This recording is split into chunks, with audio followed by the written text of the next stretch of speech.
Hola a todos y bienvenidos a un capítulo más de Te Hablamos, un programa donde hablamos de autismo.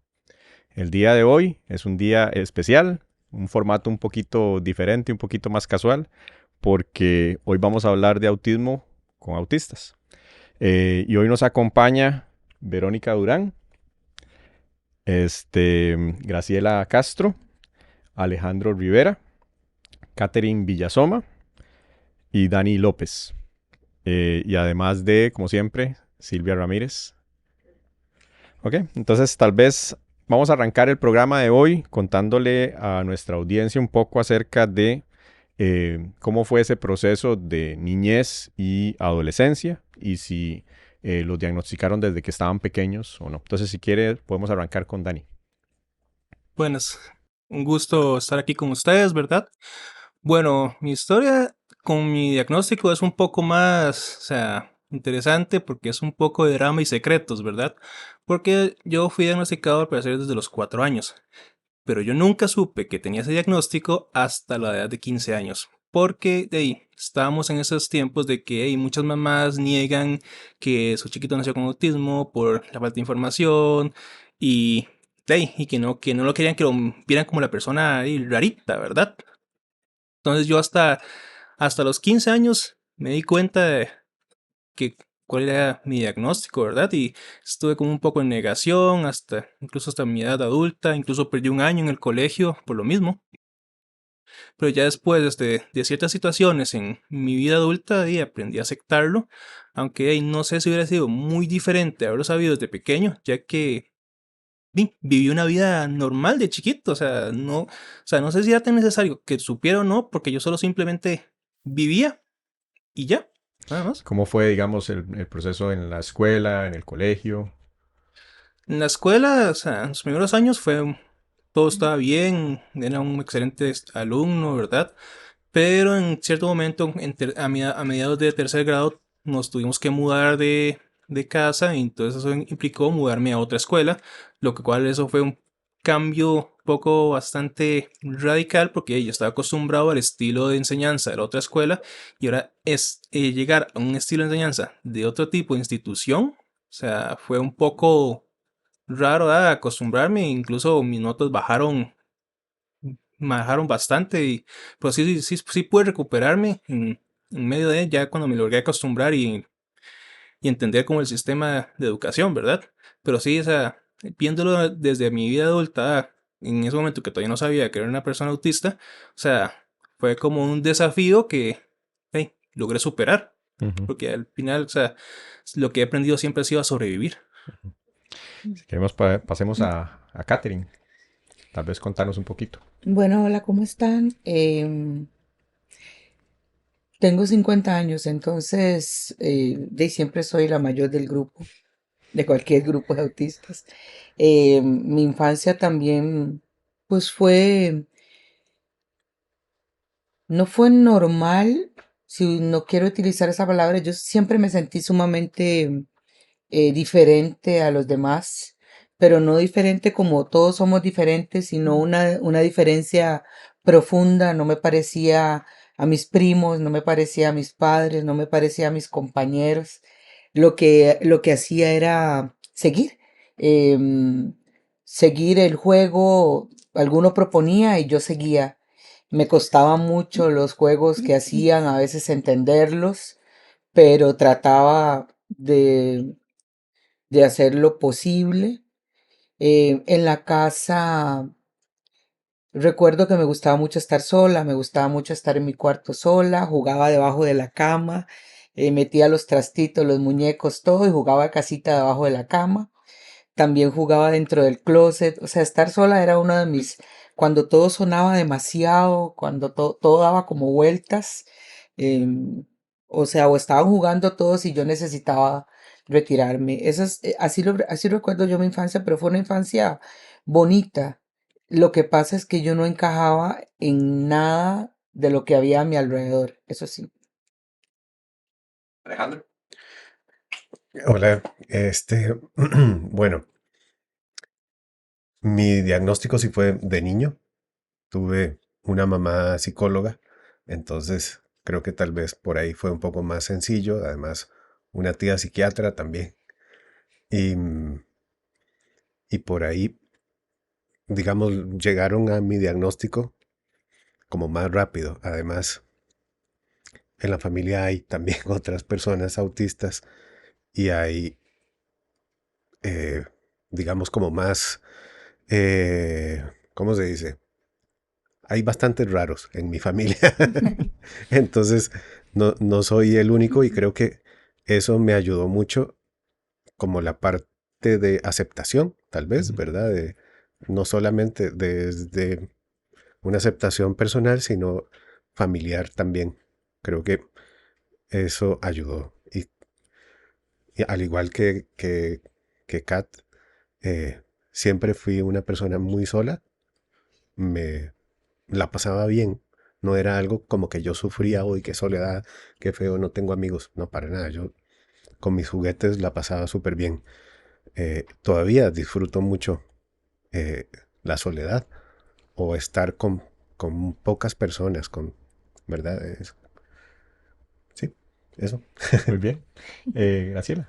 Yo, bueno, a mí me diagnosticaron hasta adulta, entonces, pero infancia, en realidad, o sea, como los primeros años, como que sí, se hacía como rarita, pero no tan rarito, o sea, como que todavía no sobresalía como tanto, digamos. Entonces, bueno, también, aparte de que el poco conocimiento que había, ¿verdad? En esas épocas, de ahora que, ya después de que se dio mi diagnóstico, ¿verdad? O sea, mucha gente en la familia empezó a analizar y, o sea, ya nos dimos cuenta porque fue como que nadie se dio cuenta porque muchas de las cosas de mis, o sea, muchos de los miembros de mi familia son autistas, también mi mamá es autista, mi papá es autista, mi hermana es autista, no tienen diagnóstico, yo no se los he dicho, ¿verdad? Porque yo digo, bueno, si no me van a discutir, ¿verdad?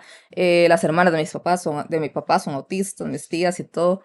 Y entonces, di siempre como que todo lo que era como diferente, ellos eran como, ah, no, pero a nosotros nos pasaba también, ah, no, a todo el mundo le pasa. O sea, ellos siempre han hecho como, ellos todavía Normalizado. viven pensando que a todo el mundo le pasa eso. Y yo a veces soy como, no todo el mundo, resulta que no todo el mundo, tía, pero bueno, está bien.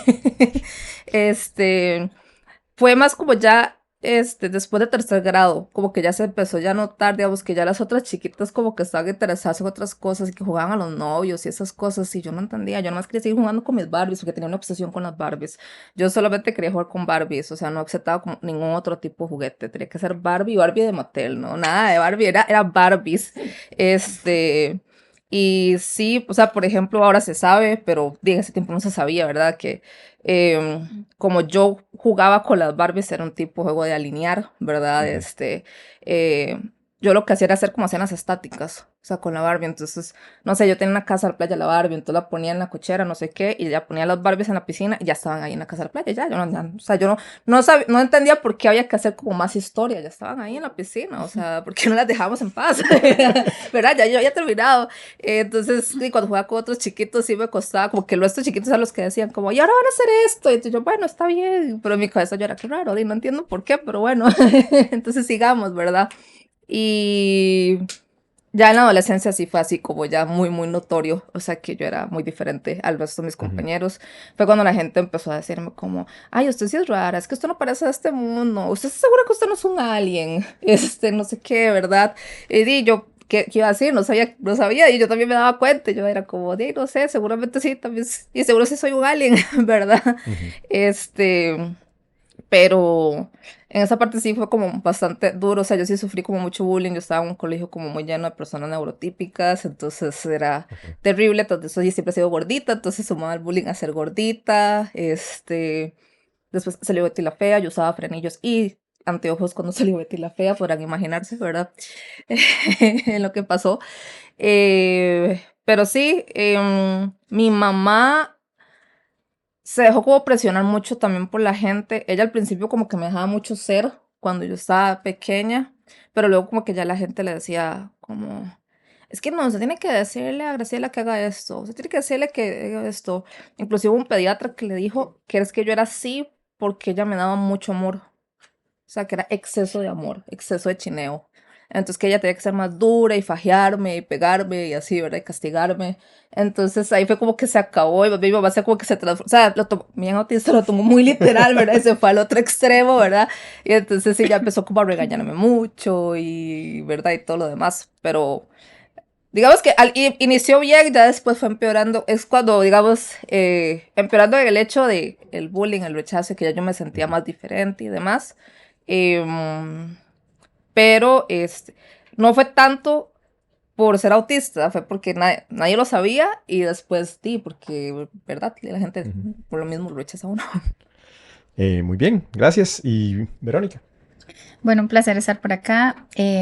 Bueno, en mi caso, desde pequeña recibí diagnósticos no certeros, ¿verdad? Como encaminados al autismo, pero bueno, trastorno obsesivo compulsivo, el déficit de atención con hiperactividad, todas estas cosas. Y después, bueno, vino una enfermedad que iba asociada también, que era la epilepsia, crisis de ansiedad, trastorno, bueno, de ataques de pánico y demás.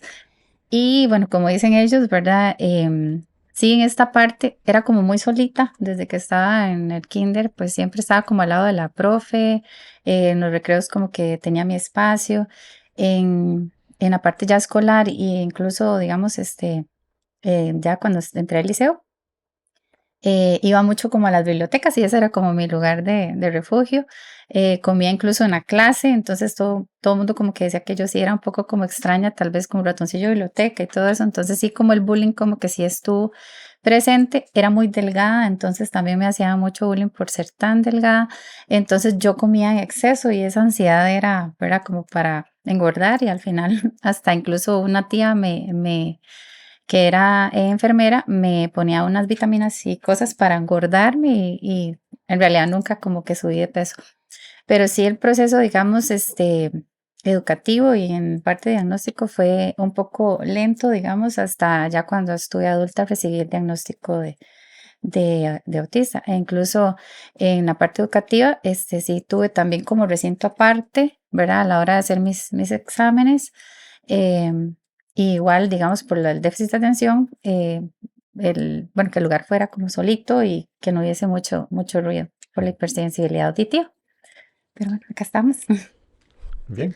Ok, digamos, a partir de que ya está el diagnóstico, me gustaría saber, digamos, en otros capítulos hemos hablado mucho sobre el duelo. Entonces yo creo que yo me podría sentar con otros papás y mamás y hablar por horas sobre mi duelo como mamá. Pero me gustaría saber cómo es ese proceso en ustedes de aceptación. Alguien que quiera arrancar, cualquiera, no importa. En mi caso fue así, como yo casi hago una fiesta y todo, ¿verdad? Porque, bueno, primero ya había como ingresado a la comunidad de adultos autistas y demás, y yo hacía como, uy, qué raro, aquí se encajo. De hecho, yo me sentía rara de que no era rara. O sea, ay, aquí sí encajo, yo no soy un alien, ¿verdad? Y más bien yo fui con mucho nervio al diagnóstico porque yo le dije a la doctora, inclusive yo, es que si yo no soy autista, entonces sí, de verdad, soy un extraterrestre, ¿verdad? Y bueno, primero estuve muy feliz. Yo pasé, digamos, tuve esas dos etapas, como absoluta felicidad porque ya al fin tenía una respuesta de por qué no calzaba con la mayoría de personas. Y después sí pasé por la etapa de enojo de por qué nadie se dio cuenta antes, porque yo dije como era demasiado obvio, o sea, todas las señales era muy evidente, ¿verdad? Sí lo tuve que trabajar con la neuropsicóloga, que también era mi psicoterapeuta, mucho de que ella tuvo que recalcarme mucho de, era los años 90, nació en el 90, era los años 90, o sea, aquí apenas estaba llegando a hablarse de autismo, sus papás no sabían, ¿verdad? A mi mamá le costó mucho aceptarlo.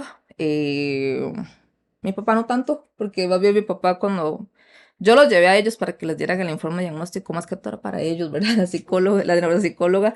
Y mi papá hasta llegó, en un momento se levantó, porque él no puede ver como nada torcido, se levantó a enderezarle un cuadro, por ejemplo. Y llegó y después nada más le dijo como, bien, doctora, entonces yo también debo hacer, porque yo tengo un montón de esas cosas, ¿verdad? Mi mamá sí le costó más. En mi caso sí fue eso, fue como alegría total, ya tenía amigos, tenía una tribu, digamos, una comunidad, gente que me entendía, no estaba sola en el mundo. Y después esa parte como de enojo de por qué no pasó esto antes, me habría ahorrado muchas cosas dolorosas en mi vida. ¿Alguna experiencia diferente de alguno? Bueno, de mi casa, que igual que ya sé el diagnóstico y fue tiempo después, ¿verdad? Pues más que todo porque, bueno, como Alejandro, mi mamá también es psicóloga, solo que mi mamá se empezó a estudiar psicología mucho después de mi diagnóstico. Ujú. Y todavía se esperó unos años más en lo que estaba estudiando, porque ella empezó a estudiar psicología cuando yo tenía 11 años, y se esperó 4 años más cuando ella tenía que pasar a su proceso de sanación. Como estudiantes de psicología, tienen que mandarlos con psicólogos para que sí, sanen ciertas cosas para que ellos puedan ser buenos profesionales, así, ¿verdad? Y bueno, ya cuando me dicen esa gran verdad, entonces yo, ok, ¿y eso qué es? Esa fue mi pregunta, ¿qué es? Ujú. Y ya me empieza a explicar eso yo, y por eso que usted me lleva con un montón de psicólogos desde que yo estaba pequeño, ¿sí? Porque yo desde pequeño he ido con muchos psicólogos y así. Pero también ese güey y yo, también uno los iba abandonando, o ellos también los abandonaban a uno, ¿verdad? Pero más que todo era yo también que los abandonaba porque, o sea, yo sentía que no estaba como avanzando, ¿verdad? Ujú. Pues, o no sé si nunca encontré al psicólogo adecuado para mí. En este momento no tengo ningún psicólogo también adecuado para mí. O sea, he aprendido a sobrevivir así, sí, a puro instinto, se podría decir, ¿verdad? Pero como eso que me pasó, de que perdí un año, de hecho, lo que es mi tiempo de los 15 años, de 16 años, no tengo muchos recuerdos, porque también me acuerdo que de caí enfermo, y sumado a lo de mi diagnóstico, o sea, mis recuerdos de ese año son muy vagos. Y ya, o sea, ya después de llegar a la adultez, donde todavía estaba con la negación, y que, o sea, porque yo nunca fui apartado, o sea, los compañeros de la escuela, colegio, siempre, o sea, siempre estuvieron ahí, o sea, o sea, sí hubo un poco de bullying, pero yo también se los devolvía, y donde dice que si no hay bullying no hay amistad, ¿verdad? Sí, sí. Pero sí también eran bastante bulliado, y yo solo que hacía, no me ponía triste porque no entendía qué es lo que me trataban de decir, sinceramente. O sea, me decían cosas y yo, ok, ¿y eso por qué? ¿Y eso de a qué se debe? Y yo soy eso, no lo sé. Ujú. ¿Ves? Y entonces de ahí, pero lo que sí, lo que ha sido mi etapa adulta sí fue un duelo más fuerte, ¿verdad? Porque llegó un momento en que yo me sentía bastante inútil, Ujú. porque no podía, o sea, en las entrevistas me iban mal de trabajo, y yo decía, o sea, realmente yo sirvo para algo. Ya hasta después que di, ya después, cuando aprender a aceptarme, y al entrar al trabajo donde estoy, donde tengo un super equipo de personas que me han ayudado a realmente a alzar vuelo, de ahí ha sido como ya la mejor experiencia más bonita, y he aprendido a aceptarme, sinceramente, así como soy. Bien. ¿Algún otro? Si no, podemos pasar Bueno, al otro. de, es- escuché, bueno, vi que estaban hablando de la adolescencia y es algo que no dije. Siempre me fue muy bien en el colegio, pero me quedaba en matemáticas. Entonces era muy buena, siempre estuve en los primeros lugares, pero aún así quedaba en matemáticas. Eso a mis papás les dolió, los llenaba como de vergüenza. Me decían en el colegio, lo estás haciendo por rebeldía, o sea, como sos tan buena, esa es tu forma de rebelarte. Y yo les decía, de verdad no entiendo, de verdad no entiendo. Eso como porque tengo muchos compañeros del colegio que tal vez me recordarán como de que Katherine siempre se quedó, que era lo que pasaba, porque era rara, porque era muy bueno en todo, Ujú. pero no tuve bullying en la escuela, aunque sí empezás a notar de parte de las mujeres, en mi caso, no le pasa a muchas, de parte de las mujeres se distanciaban porque uno simplemente no se parecía a ellas. Yo no podía Ujú. seguir. Entonces con las mujeres siempre he tenido eso, que las que son como muy mujer, Ujú. no puedo. Siempre me llevé mejor con los hombres. Con ellos Claro. podía jugar, correr, jugar policías y ladrones. En cambio, ellas estaban como con muñecas y vistiéndolas, y yo, ¿qué es eso? No, no puedo. Traté de fingir eso, no puedo. Bueno, pasando a el diagnóstico, me diagnostican en la universidad estudiando psicología. Justamente estamos viendo cosas del Asperger en aquel momento, y yo en mi cabeza iba haciendo como check, check. Iba sintiendo como una liberación, y yo, como una liberación y como un miedo, hasta que uno de mis profesores se acercó y me dijo, mira, Katherine, Francisco y yo hemos pensado que tal vez vos seas Asperger. Nunca me dijo que tengas algo. Él de una vez me dijo, seas Asperger. Y yo le dije, pero entonces, o sea, por eso me costó el colegio, porque yo tenía la idea de que me había costado, cuando no me costó en lo absoluto. Y yo me dije, ¿podemos hacerte pruebas? Porque sos menor de edad y esto. Y yo, no soy menor de edad, yo ya cumplí los 18 el año pasado. Ah, es que pareces como de 16. Pensamos que habías entrado antes y yo no. Mis profesores me hicieron todo el año, todo el segundo año de carrera, me hicieron pruebas, todas las que habían y las que no. Y a final de año me llamaron los dos para decirme, mira, aquí están tus pruebas y definitivamente sos Asperger. Yo llegué a mi casa tan feliz, porque fue una respuesta para mí absoluta, absoluta. Exacto. Yo no había tenido nada de malo, nunca, Ujú. nada. O sea, yo no había tenido nada malo, simplemente era diferente. Y no solo era diferente, sino que hasta me sentía más inteligente que el resto. O sea, fue como un Ujú. levantón. Llegué a la casa y le dije a mi papá, a mi mamá, y mi papá me dijo, ah, era eso. Mi mamá hizo, no, no puede ser. Porque vos no puedes ser eso porque vos sos muy inteligente y eso es para... Y Ujú. yo, no, mami, déjame que te explique. El duelo de las madres, pues sí, mi mamá Ujú. le llevó un duelo eterno hasta que llegaron los nietos, creo. Ujú. Ya dejó de pensar en eso y el duelo se le olvidó o lo llevó por dentro, porque yo sí le puse un límite a lo que pudiera decirme o no, porque yo no me sentía así. Y entonces yo no supe si ella siguió en duelo o no. Lo que Ujú. sí sé es que cuando llegaron los nietos, mi mamá sí quiso aprender, sí estuvo más dispuesta, mucho, con una apertura de todo sentido. Mi mamá le tocó ya mayor eh, aceptarme. No me aceptó a los 24, me aceptó a los 20, a los 30, más de los 30 años y casi 40, ¿verdad? Simplemente no hablamos de eso. Y mi diagnóstico yo lo recibí con alegría, con tranquilidad. O sea, y le andaba diciendo a todo el Ajá. mundo cuando hablábamos, sí, es que soy Asperger, es que soy Asperger. Todo el mundo, ¿ves? En la uno me dieron como mucho pelota, también pasaba en las bibliotecas. De hecho, cuando me estaba enamorando, lo primero que dije es, soy Asperger, porque cuidado no iba a poder, ¿verdad? O no iba a entender.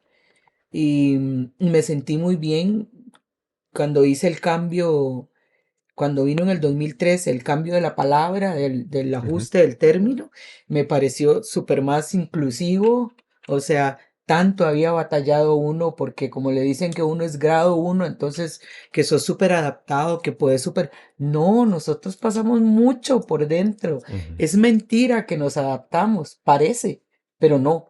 O sea, el trabajo que hace un grado 2 que se nota, lo hacemos nosotros sin que se note. Y mantener ese sin que se note es algo terrible. Entonces, cuando por fin dijeron que todos éramos autistas, es donde verdaderamente yo encajé.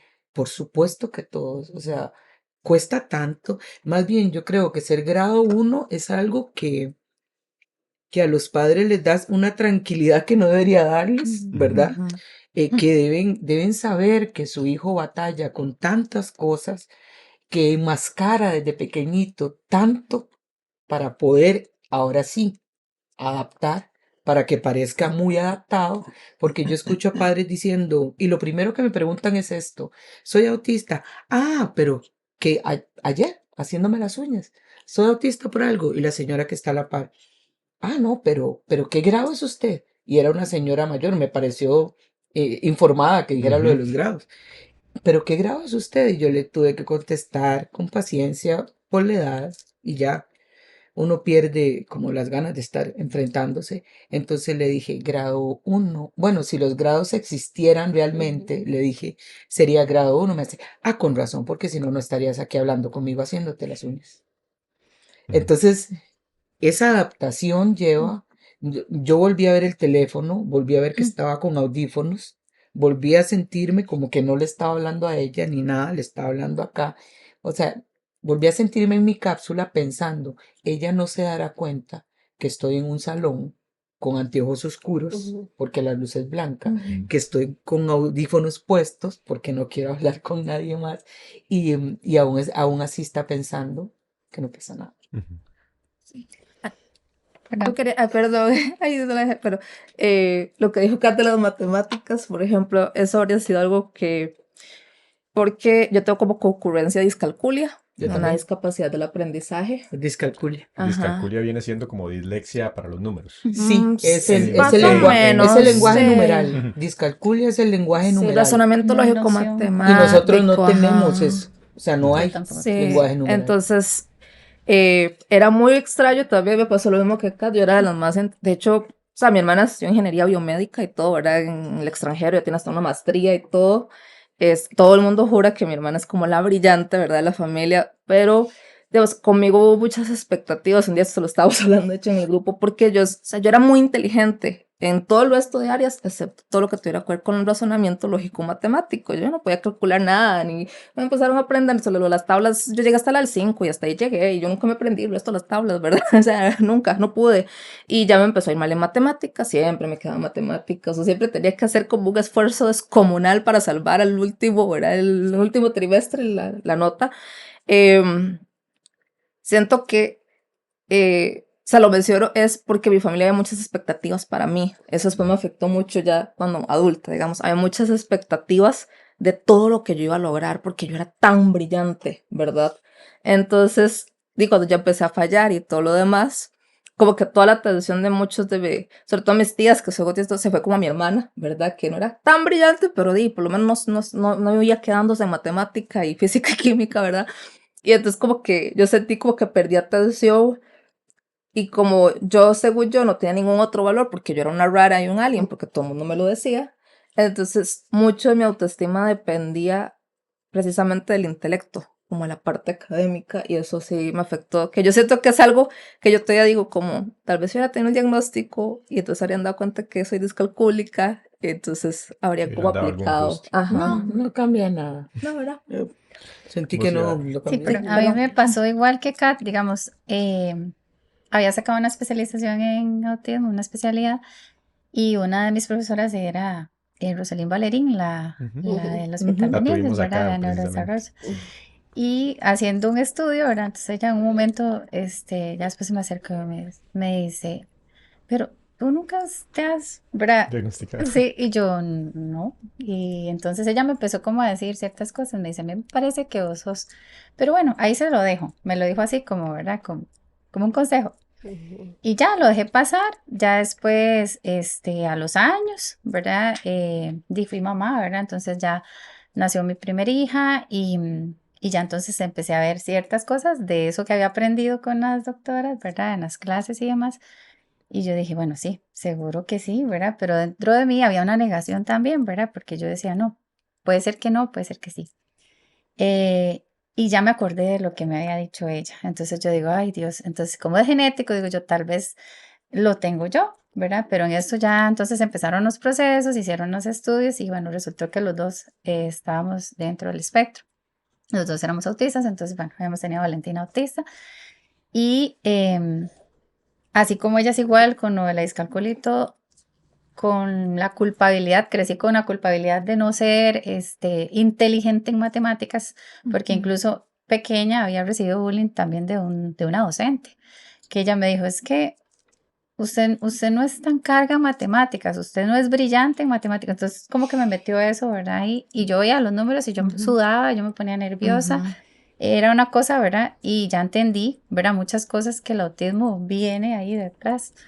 Y creo que en las mujeres más que todo, la mayoría tenemos discalculia, entonces es como, ¿verdad? Como un tema muy interesante. Ujú. Sí, porque somos brillantes, pero tuvimos que pasar a la universidad, tuvimos que sacar carreras para nosotros decir, o sea, pero ¿qué es lo que está pasando aquí? Soy brillante. Yo me acuerdo que yo le llevé a mi mamá el test de IQ, le llevé todo. O sea, alguien me va a volver a decir a mí que yo no soy brillante en la casa y me dijeron que sos petulante, que has sido petulante toda la vida. Mi mamá me dijo, no, si nunca pensamos que no lo fueras, más bien por ser brillante no se entendía por qué te costaba. Y todo fue más fácil cuando llegaste a la universidad, claro, porque en la universidad estudias algo que es tu hiperfoco. Correcto. Entonces ya, solo me quedé en estadística el primer año y se acabó. Que también tiene matemática. Igual lo pasé, pero ya. Bueno, tal vez cambiemos de tema em, lo hemos hablado varias veces, no sé si lo han notado nuestra audiencia, pero em, la camisa que tiene Dani por allá, con la simbología, digamos, del Infinito. símbolo infinito y los colores del arco iris, y además el hecho de que dicen adultos autistas, ¿verdad? Todo este cambio que ha venido recientemente, porque no es tan reciente tampoco, de pasar de concientización de autismo a aceptación de autismo, el uso de una nueva simbología, y el hecho de llamarles autistas, ¿verdad? Y no personas con autismo, ¿verdad? Como mucha gente lo dice. ¿Qué tan importante? Bueno, este movimiento también involucra el hecho de involucrar más a las personas autistas dentro de estos procesos de cómo se debería de ver el autismo. Eh, ¿Qué tan importante o qué opinión les merece esto a ustedes? Falta mucho, falta muchísimo. eh, Falta mucho, sobre todo, aceptación de las madres de autistas, de las madres del autismo que se hacen llamar, no sé, eh, como que siente que estamos en contra de ellas, no sé por qué, y nosotros es como, no, nada más queremos como lo... Y hay una imagen muy linda que es una activista autista que yo siempre la mando como el 2 de abril para recordarnos porque en el mes del autismo los autistas todos terminamos deshechos, ¿verdad? Porque es una lucha literalmente, o sea, se supone que es como el mes para celebrarnos y más bien, ¿verdad? Sí, o sea, nosotros siempre decimos, chiquillos, hay que agarrar cucharas porque viene el mes duro en que nos van a atacar y nos van a dar y todos agarren cucharas, ¿verdad? Si no tienen las energías, aléjense de las redes porque se van a sentir malísimo, ¿verdad?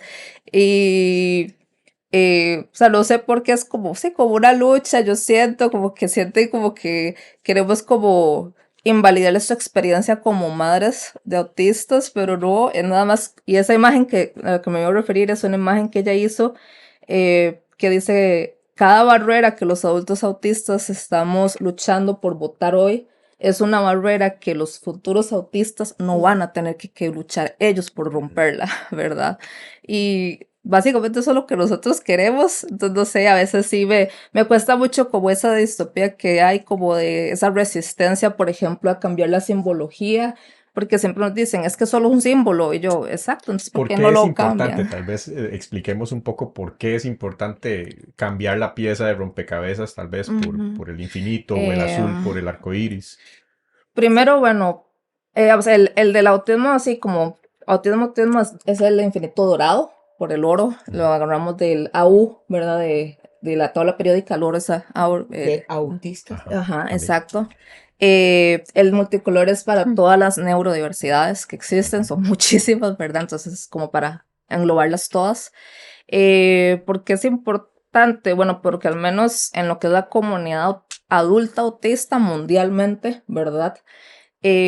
Primero el azul nació porque se creía que solo eran hombres. Entonces ya de ahí ya empezamos mal, ¿verdad? O sea, nos Los dos dejan a las mujeres, diagnósticos, sí. de hecho, los dos Ajá. Los dos que diagnósticos sí se pequeños que Ajá, diagnosticaron son Y lo exactamente. relacionaban con el mar también, ¿verdad? Que el mar era Exacto. tempestuoso un día y era calmado otro Sí, calmado pero día. otro. eso era lo que decían justo las madres. Es que es Ujú. un movimiento muy maternal Ajá. y lo hablo desde mi vivencia como, yo lo tomo desde mi vivencia como madre. A mí como madre me invalidan las madres de Ajá. chicos Ujú. autistas y yo, o sea, pero yo Ajá. soy madre y soy autista y mis dos hijos son autistas.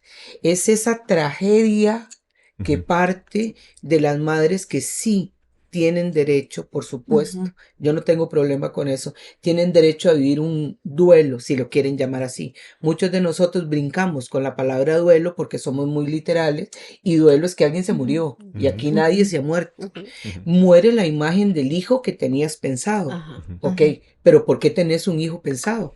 Ujú. El hijo que tenés Sí. está aquí, Es el que es. El es modelo, el ese que es. modelo médico En- rehabilitador. Exacto. Ujú. El Entonces, el médico pobrecito. te da el diagnóstico en tragediado. Ajá. La madre lo toma en tragediado. La Ujú. familia, y ya estoy con Lesco aquí, la familia lo toma en tragediado. Es que estoy aprendiendo.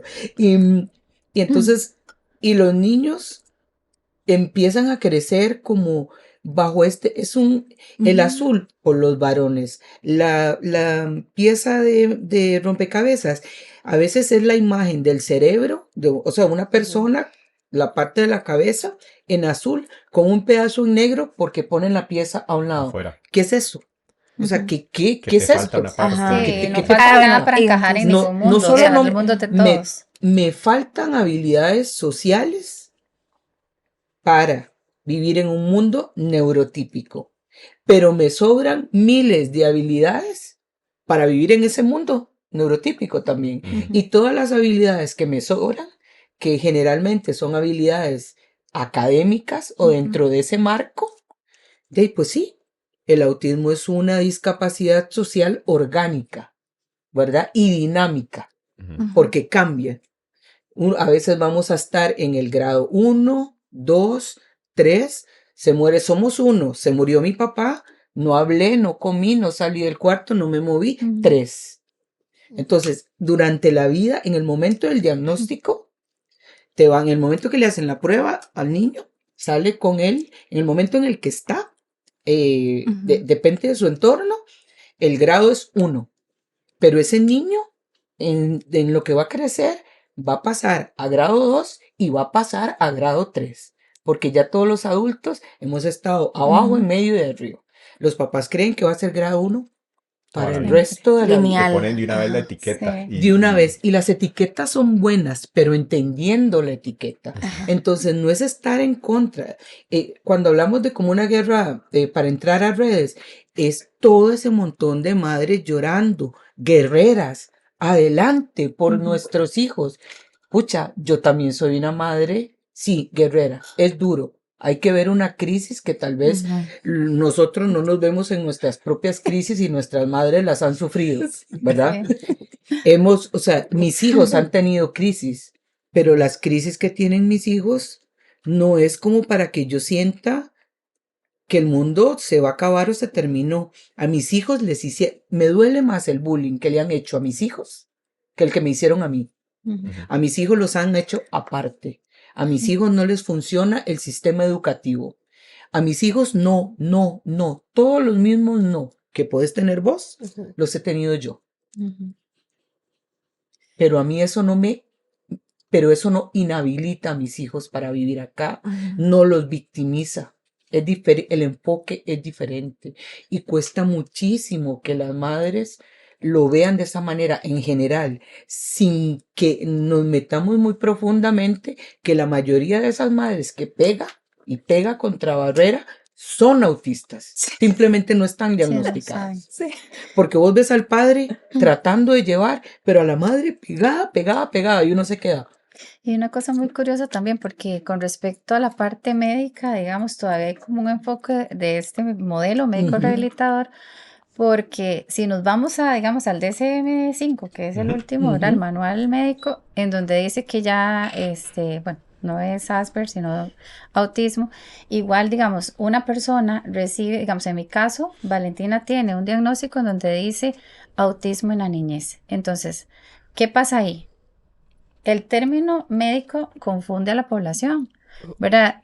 ¿Cómo le voy a decir a un papá, ok, es autismo en la niñez? ¿Qué quiere decir? Que entonces Valentina, cuando cumpla ya 13, 14 años, que ya está adolescente, ya no es autista. Entonces es como, ¿verdad? Un poco contradictorio y tenemos que trabajar mucho en la parte médica. De hecho, a mí me ha tocado ir a congresos médicos con esto de la especialización, ¿verdad? Gracias a la doctora, a todos mis profes. Y una vez yo me paré como la más malcriada, ¿verdad? O sea, yo dije, y se los dije, fue en el último congreso acá, y yo les dije, pero no entiendo cómo ustedes confunden a la población con eso. O sea, no puede ser, o sea, que nada más pongan condición autista. O sea, que está bajo esa condición. No es que es un espectro tampoco, porque no son un bicho raro, ¿verdad? Es otra palabra que se quiere quitar. No es trastorno tampoco porque no estamos trastornados, no somos personas locas, no somos, ¿verdad?, virulados. Entonces son tantas cosas que hay que cambiar, no solo en la parte sociedad, sino que en la parte médica, porque los que están diagnosticando son médicos. Entonces es una parte que nos queda debiendo mucho y Ojalá que el otro, el DCM, ¿verdad? Que sigue, El pues 6. ojalá haga ese cambio, ¿verdad? Sí. Que nos pueda ayudar a esa aceptación, porque ya la sensibilización y todo Ujú. tema está, ¿verdad? Casi siempre el mes de tal cosa, el mes de tal cosa, y ya se quitó, ¿verdad? Pero la aceptación no. Y sí, nuevamente, o sea, la pieza rompe, que es eso, o sea, como que yo digo, como, pues es que yo no soy un rompecabezas, soy una persona, o sea, yo no necesito que me descifren, no, soy una cosa ahí rara que hay que analizar para descifrar qué sucede en la cabeza, no sé, siento yo, bueno, no hay que descifrar como lo que sucede en la cabeza de todo el mundo, pero bueno, No, y sus hijos los van a cuestionar. O sea, y sí, eventualmente sus hijos van a crecer y los van a cuestionar. Es cierto que hay hijos que crecen dentro de el azul y todo eso, pero ahora no solo este movimiento es aquí, es mundial, la información mundial. avanza. Entonces, su hijo, yo más de una vez le he contestado alguna, su hijo va a crecer y le va a decir exactamente lo que le estoy diciendo yo a usted y le va a doler. Y uno entiende, porque si viene el Ujú. doctor y le dice, esto es trastorno, trastorno. Ahí Pero empezamos, ¿verdad? ¿por qué se va? O sea, bastante literal, por cierto, porque la mamá sigue pensando, pero ¿por qué diagnosticaban trastorno? Trastorno es todo lo que no está identificado. En término médico, todo lo que no se pudo identificar de dónde viene, cómo viene y cuál es el gen, se le pone trastorno. Ujú. No significa, o sea, hay que tener, nos dicen a nosotros que no tenemos sentido común. Tenemos sentido común autista, no tenemos sentido común neurotípico.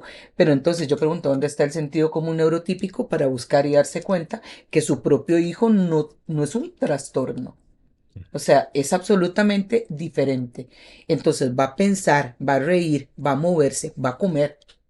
Todo lo va a hacer de forma autista. Por eso es que el término con autismo es totalmente, está fuera de todo. ¿Por qué? Porque no es algo que se pone, se quita. Vos ves videos de, mi hijo no es solo el autismo, también es, y es el niño dándole besos, riéndose en paz. Se está riendo como autista, está en paz como autista y le está dando besos como autista. Simplemente no está en una crisis. Sí, se asocia, digamos, la palabra autismo con toda la Ajá, connotación sí, negativa. sí. Sí, O- Todo, o sea, el autismo de mi hijo no es solo autista. Y yo me pregunto, entonces ese chiquito tiene 2 cerebros, Ujú, exacto, ¿verdad? sí.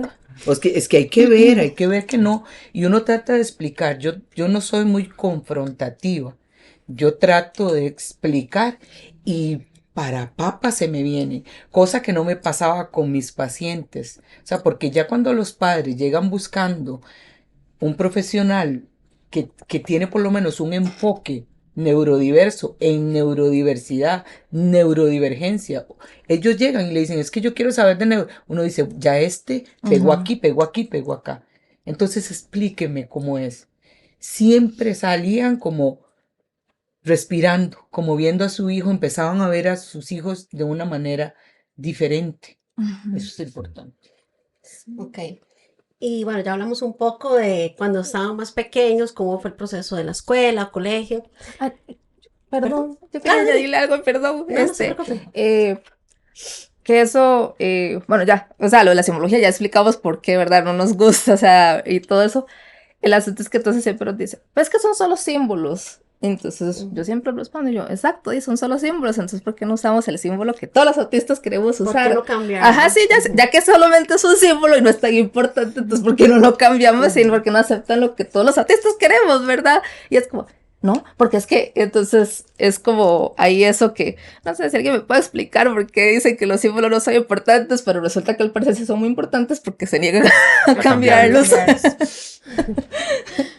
Bueno, entonces bueno, ya hablábamos sobre la parte cuando eran más pequeños, cómo fue la escuela, si queríamos tener amigos o no. Y ahora ya después de un diagnóstico, ustedes como adultos, ¿cómo ha sido la parte social? Ay, genial. Nunca había tenido tanta socialización en mi vida. Es en serio, y tantas amistades. O sea, siempre, o sea, sí socializaba, pero era obligada a socializar Ajá. con neurotípicos, se enmascaraba muchísimo. Dice, eso me provocó muchas cuestiones ya concurrencias que vinieron, que aclaro, no es por ser autista, es por crecer en una sociedad que no está preparada, no acepta, y además de que no tenía diagnóstico, me preocupó muchas concurrencias, ¿verdad? De desarrollo de ansiedad generalizada y límite de la personalidad y todo lo demás, ¿verdad? Yo salía a bares en la universidad, pero por ejemplo yo para poder soportar todas esas luces y la música y la gente y el calor y todo,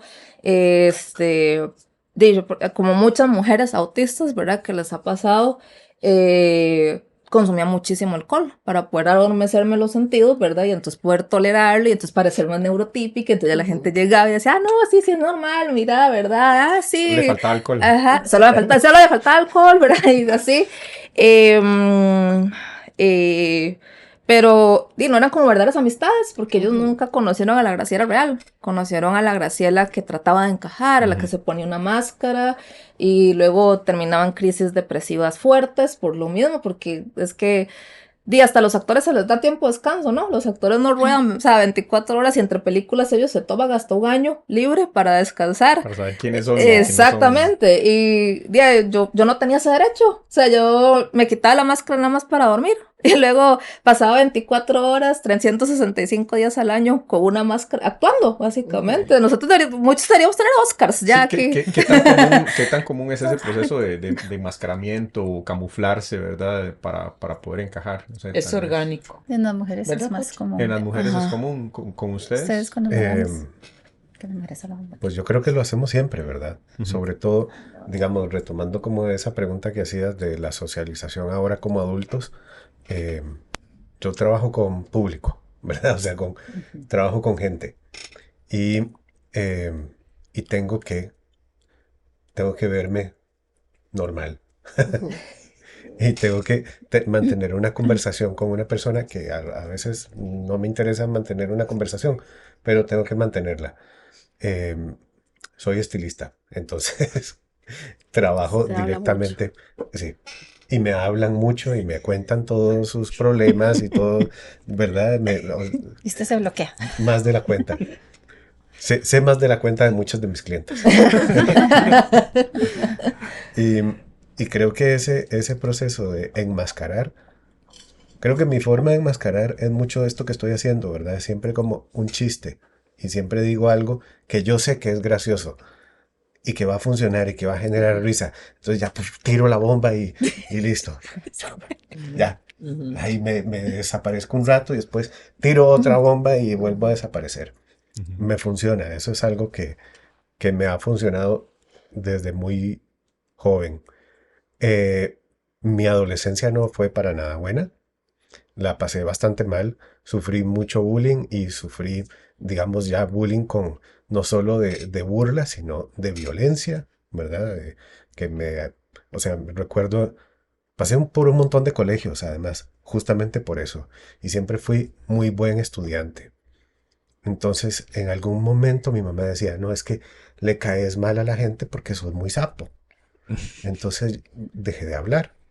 Y dejé de hablar y me pasaba lo mismo. Entonces no era por sapo, era por raro. Ujú. Me encerraron en un baño y me dieron hasta que me dejaron ahí botado, ¿verdad?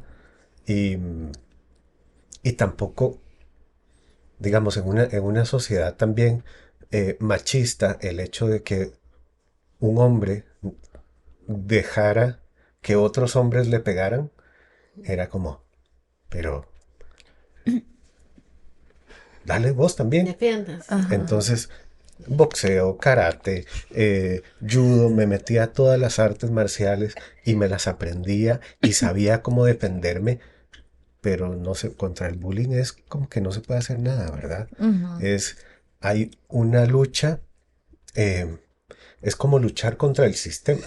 El sistema es así, el sistema, y bueno, lo estamos viendo ahora con los grandes jerarcas que tiran bullying.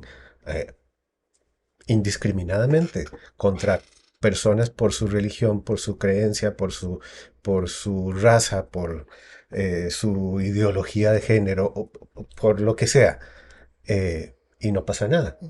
Entonces, ¿en qué quedamos los que nos cuesta también pedir ayuda? ¿dónde quedamos? Allá de últimos y ahí sí, Ujú. ahí es donde asustan.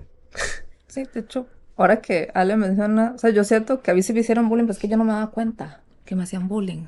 No sé si me explico. Ujú. O sea, de fijo me hicieron más de que inclusive yo soy consciente de, pero simplemente yo no lo captaba. Ya, en la universidad inclusive me hicieron bullying porque a veces decían cosas y todo el mundo se reía y yo no las entendía. Y yo, ¿pero por qué? O sea, yo les preguntaba, y yo, pero no entiendo, o sea, porque eso da risa y así. Y entonces ya, a mí inclusive me decían, ahora lo tengo fucsia, pues me rompió los negros. Inclusive a mí me decían, una vez alguien llegó y me dijo, me dice, "Ma, es que y eso que yo llevaba notas buenísimas en la facultad. Yo estudié en la Facultad de Derecho en la Universidad de Costa Rica. Yo llevaba muy buenas notas. Y aún así, hubo una persona que inclusive llegó y me dijo en la cara, es que esta es una rubia que se tiñe de negro para disimular. Insinuando, es bruta, digamos, es que esto no... Entonces,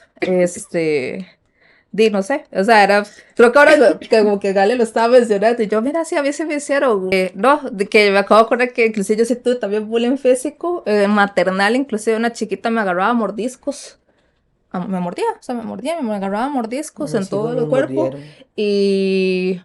pero ella me dijo que tenía que ser un secreto, entonces yo lo tomé literal, y yo no se Mm. lo dije a mi mamá, hasta que un día mi mamá me estaba bañando, y me vio todos los moretes en forma de dientes, ¿verdad? Por todo el cuerpo. Y ya me dijo, ¿qué le pasó? Y yo no le quería decir, fue que me obligó. Y entonces, claro, mi mamá se fue, ¿verdad? Hecho una furia, así que qué estaba pasando. Cuando entré a preescolar, después otra chiquita, ella quería ver como cuánto podía doblarse un brazo humano. Entonces me agarró y me empezó a torcer el brazo.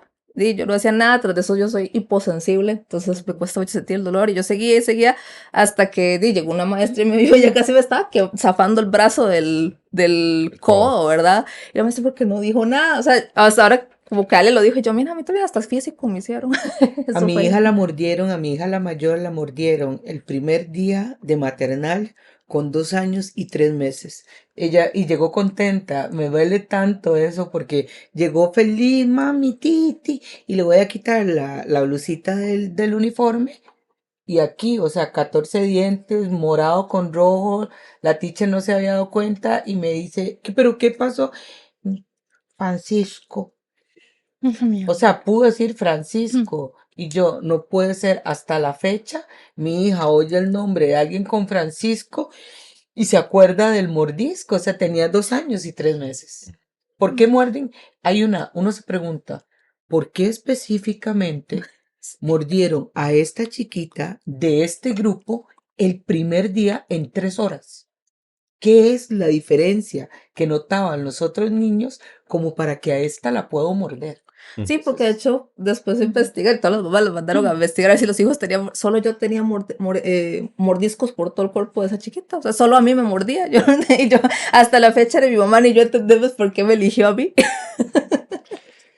Hablando, bueno, Sí. dándole un poquito de vuelta y siguiendo con la parte social, pero quizás hablando acerca de otro componente social importante que es el encontrar pareja y el mantener pareja. ¿Cómo les ha ido en ese proceso? ¿Qué tan bueno, qué tan malo ha sido? Bueno, entremos allá sí, tal Por vez. ejemplo, para mí es bastante difícil, sinceramente. O sea, muchos, bueno, yo en la universidad empecé de viejón, ¿verdad? Yo tuve muchos compañeros de 18, y cuando yo les decía mi edad, yo, en serio, pero no parece que usted tenga más de 25, me decían, y yo, ¿y qué? No sé, nada, es que no parece, o sea, es demasiado joven. Pero sí, o sea, y cuando me preguntan, ¿y qué? ¿Y usted cuántas novias ha tenido? Cualquier persona, y yo, ¿ninguna? Y dicen, ¿en serio? ¿Pero qué edad tiene usted? Sí, tengo 33 años en este momento y nunca he tenido una relación. Y me dicen, ¿pero cómo eso es posible? Y no sé cuánto.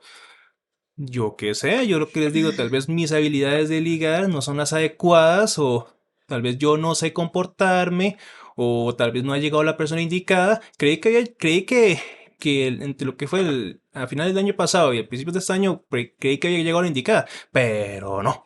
Lastimosamente no, fue un error. Se parece que ve con una media relación no oficial, pero no, al final no, no funcionó nada. Y sí, entonces, o sea, sí ha sido muy difícil, porque obviamente Yo sí, a veces siento sentimientos por cierta persona, pero tal vez por la parte de la timidez, que no soy capaz de decir nada y que también no soy capaz como de expresar muchas cosas, porque en mi mente siento que, o sea, lo que dicen muchos, o sea, a mi alrededor, que esos que dicen ciertas palabras, dicen ciertas cosas así, yo siento que es incorrecto. O sea, yo digo, o sea, ¿cómo le vas a decir a esto a una persona que apenas tienes una semana de conocerla y ya le quedes ta ta ta ta ta? Yo, para mí eso es algo incorrecto. O sea, yo prefiero conocer a la persona y al final siempre termino siendo el amigo. Porque como quiero sentir esa seguridad de que realmente esa persona es la que quiero en mi vida. Y entonces al final siempre quedo como eso, de que el amigo, no, la otra persona no siente los mismos sentimientos que yo siento o algo así y ya. Entonces, como digo, o sea, ha sido un poco difícil porque no sé si es que estoy sobreanalizando la situación o si es que tengo los estándares muy altos o muy bajos, no sé. Pero igual, como dice mi mamá, y siempre mi mamá siempre me lo dice, siempre me lo dice y siempre se lo dice a muchos. O sea, no busque lo que no se le ha perdido, ¿ok? La persona adecuada llegará en su momento, mejor no la busque. Y entonces así he estado en estos momentos, ¿sabes? Por eso creí que la persona en el pasado, creí que era la persona indicada, pero al final no era la persona. Y entonces, o sea, todavía sigue siendo bastante difícil, porque o sea, se me imposibilita como expresar lo que siente la persona por eso que yo creo, no, es incorrecto que yo diga estas cosas. En mi caso es muy diferente, pero es porque, bueno, ahí ya entramos como a la interseccionalidad que también existe entre la neurodivergencia y todo lo que es la comunidad LGBTIQ más fuerte. Yo me salté letras, pero bueno, ahí está. Yo más bien, parte de mi enmascaramiento era buscar tener pareja. Yo me forzaba a buscar a tener pareja y debo decirlo, tuve relaciones sexuales fueron muy forzadas. O sea, yo me forcé porque tenía que hacerlo porque se suponía que eso era lo que todo el mundo hacía. Entonces yo tenía que hacerlo también porque si no, todo era más rara. Yo hasta hace poco me di cuenta, yo formo parte del espectro asexual, soy grisexual y soy aromántica. O sea, a mí no me hace falta tener una pareja. No lo quiero, no lo necesito, ni siquiera. O sea, ni siquiera es que lo ando buscando, ¿verdad? Entonces, en mi caso más bien fue al contrario. Parte del enmascaramiento mío para pasar por una persona neurotípica normal era buscar pareja y fingir estar como súper desesperada por una pareja. Ya después supe como el autismo, la interseccionalidad que existe, lo del espectro sexual y demás. Y yo como, ¡oh, qué dicha! Entonces no tengo que obligarme a tener pareja. Y yo, ¡ay, qué bien! Ya puedo descansar, ¿verdad? Entonces, en mi caso más bien fue como el contrario. No, parte inclusive de saber que soy autista y descubrir todas estas cosas ha sido liberarme de esa carga, como de esa obligación social de, tengo que tener una pareja. ¿Los demás? Bueno, voy a tratar de hacerlo cortito. En mi caso, a mí, como la parte de la socialización, yo siento que me casé muy joven, pero no, el que estaba muy joven era Daniel. Yo, en realidad, siempre encajé mejor con las personas menores que yo.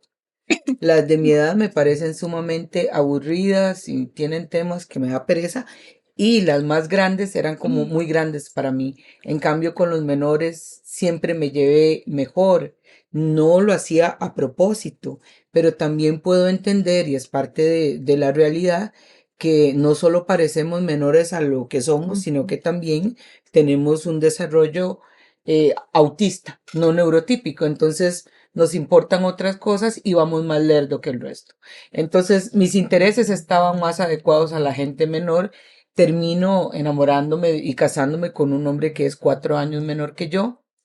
Ya digo, no es a propósito, pero como nos casamos tan jóvenes, ¿verdad? Él 21 y yo 25, que no parezco joven yo, pero mi mamá decía, ¿y Catherine tiene novio? Ay, no, es que vieras que ella es muy inmadura, que es muy inmadura, muy chiquilla para su edad. Pues eso era. Y sigo siéndolo, porque a veces los de mi edad salen con cada cosa que yo, no, por ahí no era, o no. En fin, entonces el casarme socialmente me protege muchísimo. Sí pude desenmascarar en mi casa, sí podía ser yo con mis locuras, me dejaron pintar todas las paredes, me dejaron pintar el techo, me dejaron criar a mis hijos como yo quería, me dejaron ser estructurada, y digo me dejaron porque él no puso ninguna resistencia, ¿verdad? cosa que sí tenía resistencia en mi casa. Me amaron muchísimo, me cuidaron mucho, mucho. Se notó conforme íbamos en el matrimonio para arriba, se notó que yo no me iba pareciendo a las esposas, a las mamás que iban al kinder. O sea, pero ¿por qué vos no fuiste a esto?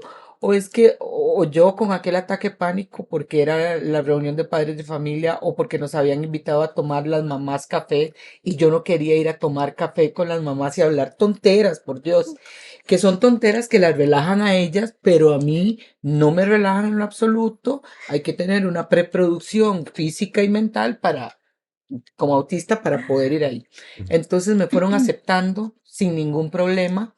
Ya lo que dijera mi mamá o mis hermanos ya no era importante, sino que era importante lo que decía mi pareja y me cuidó muchísimo por 23 años.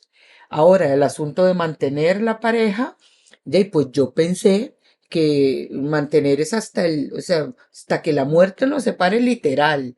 Te amo hasta el último grano del fondo del mar literal. O sea, yo no entendí bien esto de que uno tiene que cuidar. Si yo me hubiera puesto a oír este tipo de cosas, que uno tiene que, pero viví en mi mundo protegido autista, que uno tiene que proteger a la pareja, cuidarla día a día con nuevas cosas. Yo qué sé esta carambada, yo ya le había dicho mi amor absoluto, ya le había entregado todo, mi alma entera, entonces ¿qué tengo yo que estar cuidando, protegiendo? Pero eso lo entendí como 20 años después. Igual él, a veces, eso sí, yo tengo mucha hipersensibilidad, no solo táctil, de textura, mi perfil sensorial tiene, más bien yo tengo, no tengo hipotono, sino hipertono, entonces voy para arriba que hasta el aire lo siento, las cobijas. Pero, y no soy de que mi mamá me abrazara, mis hermanos, ni ellos encima, pero Daniel sí. O sea, ahí estaba, en Daniel estaba mi seguridad y mi hogar. Por supuesto, empiezan a haber problemas dentro del matrimonio y yo no sé cómo enfrentarlos porque primero no sé no sé qué le molesta, no sé por qué puede estar enojado y cuando me lo dicen no sé cómo solucionarlo porque leo libros de psicología, consulto a mi psicóloga, pero todo eso es teoría. A la hora de ir a implementarlo fue sumamente difícil y eso que Daniel tuvo mucha paciencia. Hemos tenido problemas al final, de unos 3 años para acá, tuvimos un problema gravísimo, pero de ahí lo hemos tratado de solucionar, aunque para mí fue una crisis muy grande, crisis de las que no había tenido, como pudo haber tenido Graciela, yo tuve una vida muy tranquila y muy cuidada. Entonces, cuando él me dice estoy cansado, yo no entiendo pues de qué está cansado. ¿Verdad? Entonces, cuando me dice qué es lo que es, yo, ¿cómo? O sea, o sea, fue un impacto, una bomba en mi familia, pero con terapia y hemos tratado de hacerlo mejor por los 2 hijos que tenemos, porque tenemos un hijo de 17 y una hija de 21. Mi hija mayor está estudiando, mi hija autista mayor está estudiando en Barcelona una carrera hiper brillante, química pura, y mi hijo menor tiene 17 y si Dios quiere también va para afuera con una buena carrera. Esto lo quise decir solo para los padres, ¿verdad? Para los padres de niños autistas, porque cuando ellos le dan vuelo a su hiperfoco, Justamente es una de las cosas que iba a decir, ¿verdad? Me dio mucha risa, es que me estaba riendo tanto cuando Kate está diciendo eso porque es como mi papá y mi mamá, digamos, mi mamá evitaba a toda costa, ella también es autista, aunque ella no lo aceptara, ella evitaba a toda costa las actividades escolares. Porque ella es introvertida, mi papá es extrovertido, es un autista extrovertido. Hay autistas extrovertidos, aunque no lo Sí. crean. Entonces, mi mamá mandaba a mi papá todo. O sea, en la escuela, cuando mi mamá aparecía, le preguntaba, ay, ¿usted la mamá de quién es? Cuando yo estaba como ya en cuarto año, y yo estuve todo desde preescolar y todo en un mismo colegio, ¿verdad? Y le preguntaban de quién era la mamá. Pero llegaba mi papá y todo el mundo lo conocía. ya sabían que era el papá de Graciela y el papá de Paula. Todo el mundo lo conocía porque mi papá era el que iba a todo, porque mi mamá era, vaya usted, no, yo es que yo no soporto a esas señoras. No, yo no puedo, es que esa señora me cansa. Es que se empiezan a hablar de unas tonteras, decía mi mamá. No, yo no puedo con eso. Entonces, vaya usted, que es bueno para eso, le decía. Entonces me dio mucha risa escuchar eso, digamos, esa Kat contando eso, porque yo dije eso como mis papás. Sí, nosotros nos poníamos de acuerdo porque aunque él me protegía, me decía, no, tenés que ir. Además, yo creo que todos hemos tenido, o bueno, esperaría de una u otra forma, en algún momento de nuestra vida, hemos tenido esta persona que es como un traductor Ujú. del mundo. Daniel fue un traductor del mundo para mí, entonces yo le preguntaba, ¿qué fue? ¿Qué dijo? ¿Y qué era? Y ¿Eso qué entonces, significa? y cuando iba para alguna cosa, cuidado, decís algo así, y yo, ok, eso no era. Entonces me ayudó mucho, pues. Iba a retomar lo que dijiste ahorita de la hiperespecialización. En un programa anterior, hace unos 3 programas, una cosa así, que tuvimos al psicólogo y estuvimos hablando de adolescencia, nos contaba acerca de esta percepción, digamos, o teoría o perspectiva evolutiva, digamos, del autismo. Y cómo, si uno analiza el autismo, y algunas de las características, como por ejemplo la hiperespecialización o la sensibilidad o hipersensibilidad de los sentidos, o inclusive, digamos, la selectividad a nivel social, eso pudieron haber sido herramientas interesantes para que, digamos, no solamente para los autistas sobrevivir, sino para dar un montón de aportes a la sociedad. Es Y, una y- y flecha. como él decía, digamos, inclusive se sabe que hoy en día se puede analizar que personas como Einstein o físicos importantes probablemente tenían autismo y gracias a su hiperselectividad, su hiper Foco. foco, lograron un montón de cosas que normalmente no hubieran logrado. Entonces tal vez les quiero tirar ahí una bola curva de en sus profesiones actualmente, y tal vez nos podrían contar un poquito también qué hacen. em, Han tenido eso, digamos, han sentido que su autismo de alguna manera se convierte en un superpoder para poder hacer lo que hacen. Absolutamente. En mi Sí, caso, no sé, Dale. en mi caso, em, eh, no yo solo vi por muchos años personas autistas, niños autistas, adolescentes y adultos. Comunicarme con ellos era directo. O sea, a la hora de que hablamos con ellos, me entienden perfectamente. Yo creamos una simbiosis que se tiene que dar entre el profesional o no. ¿En qué trabajas? Para contarles un Psicología, poquito. psicología. Trabajé, porque ya no Ujú. trabajo, en psicología por muchos años, 24 años, y los últimos 14 fueron una maravilla para mí porque fui creciendo con mis hijos autistas, fui viendo la necesidad de que algún psicólogo los entendiera de la manera que yo quería que los entendiera. Entonces, a la hora de hablar yo con mis padres, como les decía yo, o con mis muchachos, es que hacíamos el clic de una vez, ¿verdad? Entonces era mucho más fácil y poder hablar con los padres era mucho más fácil. Y mi hiperfoco me permitió ser la profesional que fui, pero sobre todo me permitió ser la madre que soy para mis hijos, permitirles que comieran lo que necesitaban, Ujú. que se vistieran con la ropa que los hacía sentir seguros, porque el mundo es una rueda, da vueltas, da vueltas, da vueltas. Y el comfort food, o sea, la comida que nos hace en la ropa, las personas, la sensibilidad, es como un cable a tierra, es como si uno se agarrara en medio de una tormenta. Ujú. Entonces yo les permití a mis hijos tener todas esas cosas por mi hiperfoco, Ujú. que en este caso es el autismo y todo lo que tiene que ver con la psicología o la maternidad. Y sí, como vos decís, todas esas pensamiento restringido, nos dicen, Ujú. es pensamiento profundo, es pensamiento al detalle. Entonces yo vi que mi hija por ahí le iba, por ahí fue. Nunca, no le gustaba leer, que la nota más baja, que no tuvo notas bajas, iba a venir en estudios sociales, pero sabía que en matemáticas, porque me casé, yo con discalculia me casé con un matemático, entonces sabía que matemáticas, física, mate, química y todas esas iban a ser altísimas. ¿Qué era lo que ella iba a escoger? Eso. ¿En dónde le va como nadie en eso?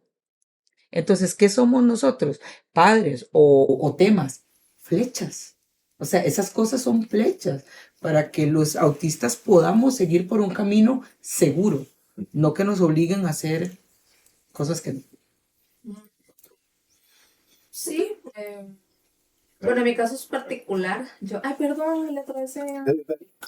Mi caso es como particular, porque yo estudié Derecho, era muy buena en Derecho, pero era muy buena en la parte científica. O sea, me iba increíble en la universidad. Empecé a trabajar como asistente legal y yo me di cuenta que no iba a poder ser abogada. O sea, yo dije, voy a poder ser. Siempre me gustaron muchísimo los idiomas, me amaba los idiomas, soy buenísimo. Desde eso los aprendo como muy fácilmente, o sea, en serio se me da eso. Es como, de hecho, en esa parte del área del lenguaje, esa parte, esa inteligencia en específico, me sale que soy psico, ¿verdad? Altas capacidades, ¿verdad? Inclusive. Eh, Cuando estaba en tercer año de la universidad, inclusive planteé, yo dije, ¿por qué no me paso bachillerato en inglés y luego hago la licenciatura en traducción en la UNA, ¿verdad? Y me hago traductora, eso se ve tan chiva, o sea, y es como nada más que escribir, no hay que estar hablando con nadie, ni nada, feliz ahí. Me dejé presionar por, ni siquiera fue por mis papás me dijeron, hágalo si quieres, o sea, si quieres lo hace, nosotros lo apoyamos. Fue más bien como por el grupo de personas, digamos, de la universidad que me dijeron cómo va a votar los 3 años que ya llevan derecho, o sea, ese desperdicio, todo el esfuerzo que hizo, bla, bla, bla. Entonces seguí, al final me quedé sin chana ni mano, ¿verdad? Porque no soy traductora y tampoco soy abogada porque nunca pude hacer la tesis, entonces... Pero ahora como que al fin logré, después del diagnóstico que ya me estabilicé mucho de otras cosas, depresión y esas cosas, estoy trabajando como intérprete consecutiva por el teléfono.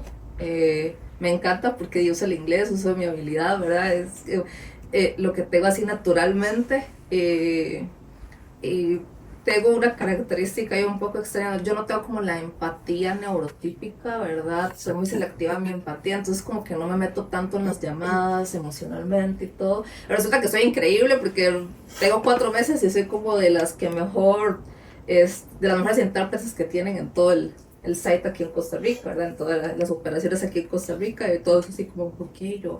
Eso no. ¿Verdad? También como para decirle a los papás que no piensen que no se puede, mi hermanita que llegaba y no dejaba que nadie la tocara, que literalmente le tuvieron que cortar el pelo hongo porque ni siquiera se dejaba peinar porque le dolía, que todavía a estas edades ella es de las que llega y te dice, usted llega y le está hablando y le dice como, madre, saque eso ya no, o sea, no me interesa, cambia de tema, o me voy a ir, ya me aburrí de escucharlo hablar de eso, o que se levanta, inclusive ella llega y dice como, le dice a la persona como, ay, ¿sabes qué? Ese regalo que me dio estuvo pésimo, fue como el peor regalo. O sea, porque no me sirvió para esto, o se levanta y se va, simple y sencillamente ella se levanta y se va, pero no se pesar. Que de chiquitita decía estógamo porque ella decía que sonaba mejor en los oídos que estómago. Entonces ella se negaba a decir estómago porque estómago no sonaba tan bien como estógamo. Bueno, ella ya tiene una maestría en ingeniería biomédica, en desarrollo e investigación del Politécnico de Milán, entonces para que los papás vean que sí se puede. No sé, creo que ahora ya sí como que encontré, me gusta mucho el trabajo que hago, y de hecho mi sueño ya es ahora meterme en la maestría de traducción de la UNA. Ahí ya no por mi hiperfoco los idiomas. Yo creo que a mí el hiperfoco y además la libertad, tal vez, o el acompañamiento que me daba mi mamá, que me dejaba hacer absolutamente de todo lo que me diera la gana, que yo decía, quiero batería, sí, vamos a ver, busquemos clases, estudié música. De hecho, gané una beca para estudiar en la Universidad de Utrecht, composición musical, y no fui, porque me dio miedo. Me dio miedo irme.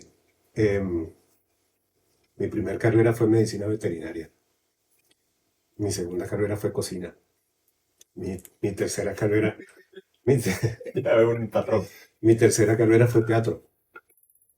Mi cuarta carrera fue publicidad. Y mi quinta carrera fue bellas artes.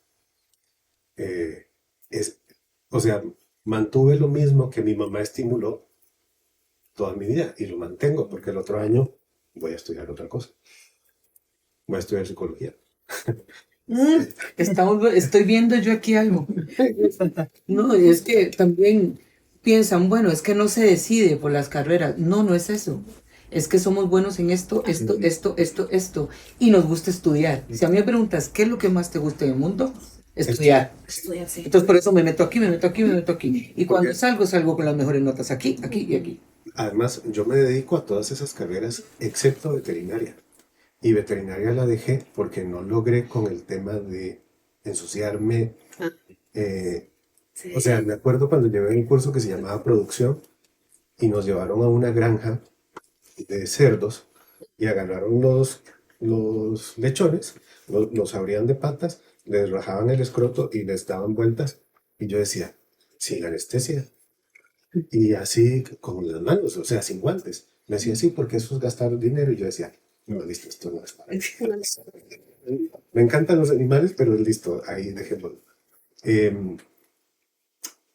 Todas las demás carreras me funcionan para lo que me dedico ahora. Que sí, mi día a día me lo gano siendo estilista, pero yo trabajo para marcas y hago contenido para redes sociales en los que mi pasión es la historia.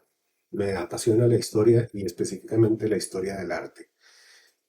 Desarrollo, por ejemplo, colecciones o desarrollo looks para marcas que quieren lanzar un producto nuevo. Entonces, ellos me dicen, ok, vamos a usar este gel. Y digo, listo. Ya sé qué vamos a hacer, ya sé cómo lo quiero, ya sé ta. Y lo que creo en el cabello es una escultura, que fue lo que yo estudié en Bellas Artes. Entonces, todo lo que he estudiado al final termina haciendo una amalgama extraña, ¿verdad? De, de creatividad, de historia y de locura, que es lo que me sobra.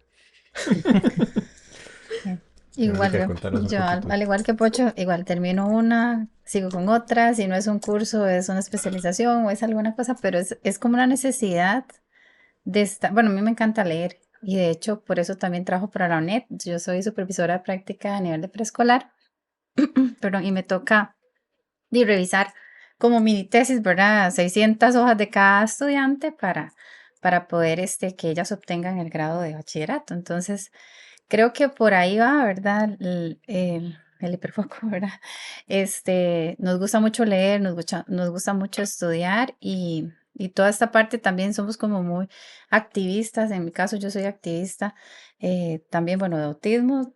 A pesar de no saber que era autista, ya había empezado con mi proyecto de autismo de Mora y ya tengo 8 años de estar en esto, ¿verdad? Y también activista en derechos de las personas con discapacidad. Pertenezco también al- a la parte nacional, a la Alianza también de Mujeres Latinoamericanas con Discapacidad. Y toda esa parte de activismo, de ayuda, no sé, a pesar de la parte de que me costó mucho la socialización pequeña, después de salir de mi cascarón, así digo yo, a partir de los 15 años, soy una persona muy sociable y me gusta mucho ayudar. Entonces, en todo lo que es, ¿verdad? La parte social, ahí estoy yo. Y sí, bueno, ahorita docente de profesión y de vocación, digo yo, porque amo lo que hago y también quiero hacer esa diferencia desde la niñez, ¿verdad? Desde que los chicos están creciendo. Ok. Bueno, de mi lado también ha sido como una aventura como de mis amigos de Alejandro y Verónica, porque, bueno, yo no siempre he sido muy bueno con las matemáticas, a diferencia de Katy y Gra. O sea, yo sí pude como que expandir ese mundo. Ya, yo me aprendí hasta las tablas de estas de 17 e incluso 18 también. Creo que todavía más, pero como no me he puesto a pensar eso a través de que ponerme a multiplicar como para pasar el tiempo, ¿verdad? Sí, o sea, digamos que las operaciones matemáticas fueron algo más fácil para mí. Cuando llegué a décimo y el último año de colegio sí me costó un poco, porque no sé, ciertas cosas de la enseñanza de la matemática en ese entonces, no sé, no se me pegaba, entonces mi hermana me tenía que ayudar, incluso con un poco de física mate. Pero ya después, ya cuando ya pude salir de eso, y yo ahí dije, "Ey, no, quiero ser profesor de matemáticas". De ahí tuve que esperarme un año a volver a hacer los exámenes de la UCR o la UNA, porque no pude entrar, pero sí llevé como un curso ahí de técnico en administración, que no lo terminé tampoco, porque las últimas dos cursos que tenía que llevar no los pasé, ¿verdad? Y a mí me habían dicho que si no pasaba esos dos cursos, ya tenía que volver a pagar todo el curso y ya todo lo del año, ¿ah? Aunque a mi mamá me dijeron otra cosa, pero en fin. Y ya cuando entré a la Universidad Nacional a estudiar matemáticas, me senté y yo tengo que decirle que respeto a los profesores de matemáticas porque esto que están viendo, esto de la universidad no. Y solo en los primeros cursos, nada más. O sea, uno sí era un uso sencillito, ¿ah? Pero ya el otro curso, que no sé qué, que las sumas tienen tantos anexos, la resta tiene tantos anexos, la multiplicación tiene estos anexos, y después resuelve este caso. Ah, sí, este caso tiene el anexo tal de la multiplicación, el anexo tal de la división. Yo no sé, nunca me pude aprender eso. Entonces, de no, fracaso total. O sea, profesor de matemáticas no es para mí. Además que es una carrera que hay que estar practicando, practicando y practicando. O sea, no es que no pudiera practicar, pero es que en eso entonces también trabajaba y de ahí era mucho el descanso, mucho el cansancio mental y físico. Entonces de ahí yo cuando terminaba el día yo solo quería llegar a la cama y ¡pum! Caía. Ya después, o sea, pasó el tiempo. Mi mamá siempre me dijo, estudia ingeniería en sistemas, pero yo estaba con esa negación, o sea, con esa negación de que no quiero hacer lo que mi mamá diga, porque ahí me escondió mi diagnóstico y no quiero hacer lo que ella dice. Ya después una tía, hermana de mi papá, me dijo, vea, yo le ayudo a pagar la carrera, pero se tiene que estudiar algo. Entonces empecé a estudiar así, ingeniería en sistemas en una universidad de ahí que no me fue muy bien porque siento que el método que es con el que enseñan ingeniería de sistemas no era como el que yo necesitaba, ¿verdad? O sea, sí pasé ciertos cursos, pasé todos los cursos de matemáticas y de estadística, pasé de contabilidad también, aunque yo odio la contabilidad, sinceramente. O sea, la contabilidad es muy ordenada y todo asunto, pero no sé. O sea, yo siento que si al final de todo no me cuadran ceros, yo me vuelvo loco, sinceramente. O sea, y entonces ya, entonces salió una promoción ahí en otra universidad de que, hey, tanto por ciento de descuento en la matrícula, entonces ahí empecé a estudiar ingeniería de software. Y eso fue como lo mejor. O sea, sí también tenía sus matemáticas, pero no tenía contabilidad. O sea, porque en la universidad hay tres carreras: ingeniería de sistemas, ingeniería de computación, ingeniería de software. Yo revisé todos los cursos y yo, no, esta no tiene contabilidad. Esta ingeniería de software. Entonces ahí pues yo sí, entré y me fue súper bien. O sea, igual no he podido terminar mi carrera por ciertos temas, ¿verdad? Porque sí me gustaría terminarla. O sea, sigo siendo como un estudiante, me falta como un 30%. Tampoco es como que me falte mucho. Pero eso también me abrió al trabajo que yo tengo en este momento. Trabajo en una multinacional en el área de IT. El equipo se llama Digital Operations. En este momento solo nosotros hemos empezado era un programa de neurodiversidad inclusiva dentro de la empresa. Entonces, yo entré en el segundo wave de contratación de personas autistas. Y ahí sí, todo bien, ya fue el primer paso y eso fue en el año de la pandemia. Entonces, todo bien. O sea, empecé con la pandemia, con trabajo, haciendo algo. Y básicamente mi trabajo es automatizar procesos para ayudar a las personas de contabilidad a hacer más su trabajo, exactamente. Sí, es que a mí es como lo que decía un compañero. Le decía un profesor, o sea, que bien, o sea, yo quiero dedicarme a esto, de la ingeniería de software y así, programar, pero es que lo que yo no quiero es trabajar en un banco, porque no entiendo por qué todos terminan trabajando en un banco teniendo el título, ¿ah? Y como dice el profesor, de ahí, es que los bancos siempre quieren administradores de proyectos, y todos los que son, y sí, de hecho era un curso de administración de proyectos, y que al parecer todos los ingenieros de sistemas terminan trabajando en bancos haciendo eso, administración de proyectos y casi no programan. Y entonces ya, si yo ya me pude salir de eso, yo le dije a mi compañero de universidad, no estoy trabajando en un banco. Y entonces estoy trabajando y ya haciendo lo otro. Entonces, ¿qué consiste mi trabajo? Mi trabajo sí consiste en socializar bastante, digamos. Bueno, como tengo jefes que saben cómo soy yo y que me han llevado así bajo su ala cuando he tenido ciertas crisis, como el principio. Al principio yo quería hacer tantas cosas y nada me salía bien. Nada me salía bien. Entonces mi jefe me dice, Dani, pare, frene, es su primer año, no tiene que demostrar nada. O sea, sabes que tiene que demostrar algo, pero no tiene que exigirse, o sea, todavía estás aprendiendo las cosas de la compañía, estás aprendiendo cómo funciona el equipo, la organización, o sea, no, vaya, que tal. Entonces con la ayuda de mis compañeros con los que había entrado, pude acoplarme y ahora ya voy a cumplir 5 años el otro año en la empresa y todo bien. Entonces, con los compañeros con los que he empezado, ya 2 no están en la organización, están en la misma empresa, pero en otros equipos. Entonces, ahora yo soy el que está, como el que llaman cuando se ocupan algo, ¿verdad? Porque son tantos años, ¿sabes? Entonces, yo normalmente llego y si encuentro un room que siempre está disponible, ahí yo me quedo y todo bien, yo empiezo a trabajar. Y el problema es que si yo quiero ir por agua, salgo del room y dicen, ay, Dani, ocupo esto. Ok. Dani, ¿ves que me pasó esto con este programación? Esto. Ay, vea, es que tengo que hacer tengo una propuesta y, ok, pongamos una reunión. Y así ha sido últimamente, estos últimos meses, ¿verdad? De que ahora que Nate salgo y todos ocupan algo, o sea, y tengo otros 2 compañeros también, pero no sé cómo. Como yo soy el que siempre estoy como ahí, y he aprendido cómo socializar, aunque hay veces no quiero socializar, pero tengo que forzarme porque yo trabajé mucho tiempo en una soda, un negocio familiar en la que yo administro también en este momento y yo trabajé muchos años conversando con gente, tomándole las órdenes, o sea, y eso siempre fue muy caótico, ¿va? Porque ya llegaba a cierto momento, porque yo cumplía un horario de trabajo y yo llegaba, ya no quiero atender gente.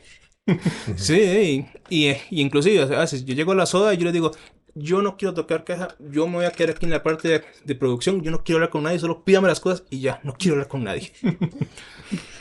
Bueno, ya para ir cerrando, digamos, el programa de hoy, me gustaría, si tienen algún mensaje que darle a adultos o a personas autistas que nos están viendo en este momento, ¿qué mensaje les darían? Y otra cosa que me gustaría, bueno, empecemos tal vez con el mensaje. Yo, que si se están preguntando, o sea, se han visto como posts de activistas autistas, así fue como yo me empecé a dar cuenta, ¿verdad? Yo, qué raro, yo hago match con esto, yo, ay, qué raro, también esto, yo, me siento muy identificada con esto. Y así, pero se están diciendo, ya para qué a estas edades, ¿verdad? Eso es lo que mucha gente dice, ya para qué a estas edades. O inclusive la familia o la gente les va a decir, ay, ¿para qué quiere ponerse una etiqueta? ¿Verdad? ¿Para qué quiere ponerse una etiqueta? Yo les diría, primero que todo, es ponerse la etiqueta correcta. Porque les puedo asegurar, y que es toda gente que está sospechando, ¿verdad? Que puede ser autista, no van a poder negarlo, que les han puesto miles de etiquetas toda su vida. Les han puesto la etiqueta de raro, la etiqueta de alien, la etiqueta de tonto, la etiqueta de, bueno, todas las etiquetas habidas y por haber, todas erróneas. Entonces, di que bonito tener la etiqueta correcta, y una etiqueta tan chiva y tan bonita, digamos. Y después, ¿para qué? Para entenderse, para al fin, para perdonarse, para sanar, para perdonarse por el daño que tal vez se ha hecho tratando de encajar, para sanar un montón de heridas, traumas emocionales, mentales, demás, para aceptarse y decir como, era por esto, soy así, para dejar de pensar, porque yo lo pensaba, para dejar de pensar que son un ser humano fallido. No son un ser humano fallido, son un autista perfecto. Porque yo lo pensaba, yo decía, yo sí que soy un fallo de persona, o sea, conmigo sí que se equivocaron, porque en serio, o sea, y bueno, resultó que no era una persona fallada, no era un fallo, ahí que ocurrió en la producción, era un autista perfecta. Para eso, el diagnóstico, para aceptarse, para sanar, para permitirse ser todo su maravilloso ser autista. Digamos, ahí en el trabajo, todo el mundo me conoce, pues a mí no me gusta que me conozca, pero todo el mundo me conoce porque ando con el pelo fucsia, uso este tipo de ropa, a veces ando pegando brincos por los pasillos, ¿verdad? Haciendo steaming cuando estoy en eso. Como las cosas de la jerarquía me cuesta mucho, como de jefe y esas cosas, ¿verdad? Como que entonces hasta el site manager ya me conoce por nombre y todo, porque yo llegaba a hablarle así normalmente y todo el mundo, pero es que ese es el site manager, y yo, ¿y qué? Pero es una persona. Y yo, ajá, ¿y qué? Yo, no se le puede hablar o algo así. O sea, hay una regla. Nadie me dijo que no se le podía hablar, ¿verdad? A mi supervisor, y yo también, ya inclusive hasta básicamente es mi amigo, ¿verdad? Entonces, y todo el mundo más bien, mucha gente me ha dicho como, qué dicha que usted entró aquí porque es como refrescante ver a una persona que no le da miedo ser ella, Ujú. aunque la gente tal vez diga qué rara, qué loca, que así, y que usted lo hace con toda la seguridad del mundo, o sea, ni siquiera lo hace al propio, como para resaltar, sino que usted nada más está haciendo usted, y dentro de un mar de tantas personas que todo el mundo está más bien queriendo encajar y ser como parte del rebaño, eso me ha hecho sentir como bonito, y yo, ay, qué lindo. Y sí, eso, o sea, que si sospecha que busque el diagnóstico y si les dicen para qué, que les digan todo esto, para aceptarse, para sanar, para dejar de enmascarar, para tener la etiqueta correcta al fin. Y si hay en este momento personas eh, ya diagnosticadas o no diagnosticadas, grupos de apoyo, ¿qué podemos encontrar? Bueno, el colectivo que tenemos Sorpresa. es ese, el de la camiseta de Dani, literalmente ese es el logo y al nombre, así sale Ujú. en Facebook, en Instagram, que lo administra Pocho, creo que es, ajá, Pocho fue el que lo hizo. Darle los créditos, Pocho aquí en su experiencia de mercadeo y demás, él fue el que nos diseñó el logo.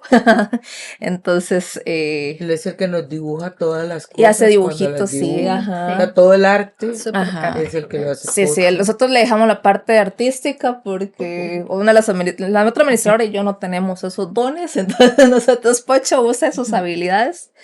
Ahí entonces estamos en Facebook, hay una página que sí es pública, que es como la educativa, hay un grupo que es privado, que solamente aceptamos autistas Ujú. y por favor, va a sonar feo, pero mamás, que si sus hijos son autistas, o sea, no pongan que son autistas y después ponen porque mi hijo es autista, porque nosotros como, pero usted es autista, es como, no, mi hijo y yo, entonces usted no es autista porque pone que, ¿verdad?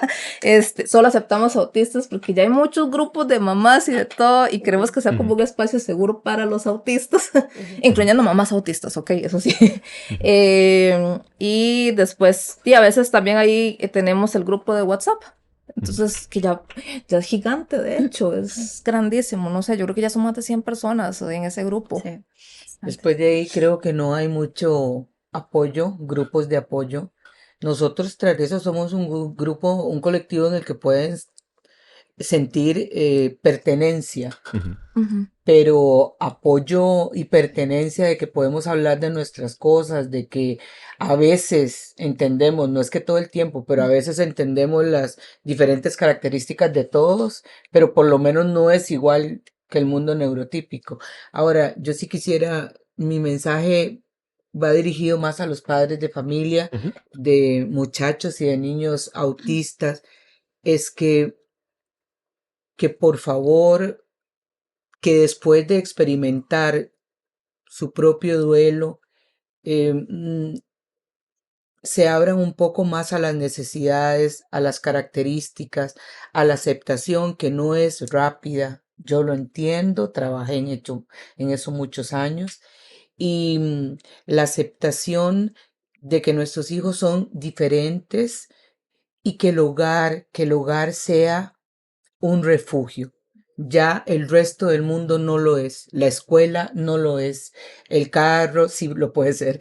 Sí. Ir al supermercado, ir al cine, socializar con los otros niños. O sea, dejar que se monten al carro, que se bajen del bus, que lleguen a la casa, que se den un buen baño, que escuchen música, que tengan un momento después del colegio, la escuela o el kinder en el que el niño sienta paz. Y ya después, bueno, el estudio y lo que toca y como toca, ¿verdad? No como lo haría un niño neurotípico, sino como lo hace su hijo. Su hijo tiene estas necesidades, entonces abrácelas, acéptelas. No es fácil. Muchos autistas adultos se molestan porque que las madres siempre viven una pura tragedia. No, yo puedo entender que no es fácil. Es difícil. Yo choco, mis hijos a veces los veo pegando contra algo y uno los ve enclochados. Y uno dice, mira, si es que se enclocha y es difícil para uno. Entonces, darles espacio. Se les pide tener paciencia, es más paciencia. Yo sé que pueden estar cansadas. Ellos también están cansados. Ellos, sus niños vienen de tratar de vivir en un mundo en el que no se adaptan.